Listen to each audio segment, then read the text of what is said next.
Сәлем құрметті тыңдармандар. Бүгін мен сіздерге қазіргі әдебиеттанудағы жаңа 3 бағыт туралы айтып беретін боламын. Ол бізде постколониялық, мәдениеттанушылық және пәнаралық талдау. Осы бағыттарды сіздерге жеңіл түсіндіру үшін және өзім толығырақ түсіну үшін мысал ретінде Оралхан Бөкейдің «Қар қызы» деген шығармасын алдым.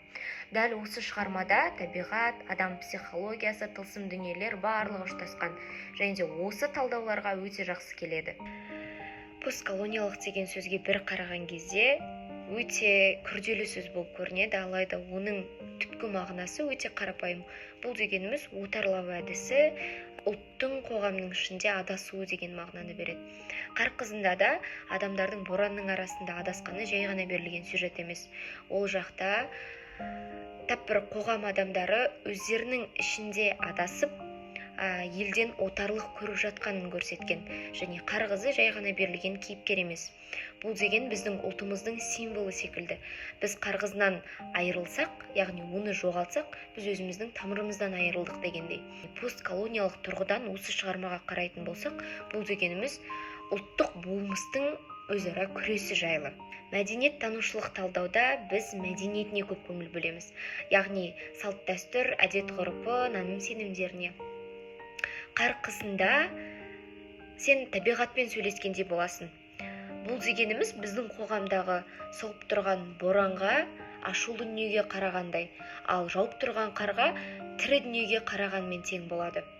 Ал қар қыздың осы шығармадағы тылсым бейнесі тап бір бұрынғы ертегілердегі сиқырлы адамдардың бейнесіндей.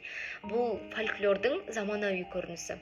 Яғни біз бұл шығармада мәдени талдауына үңілетін болсақ, біз оның дәстүріне, ырым сеніміне, барлығына қарайтын боламыз. Пәнаралық әдіс дегеніміз бір шығармаға әдебиеттану тұрғысынан ғана емес, жалпы бүкіл ғылыми көзбен қарау.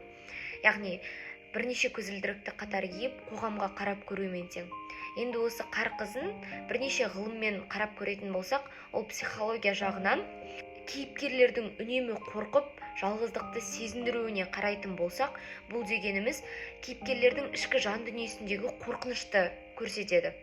Боранда адасып жүру, кейде олар өмірде өз жолдарын таппаумен тең. Ал философия тұрғысында бұл шынайы өмір мен өлімді қатар көрсетеді.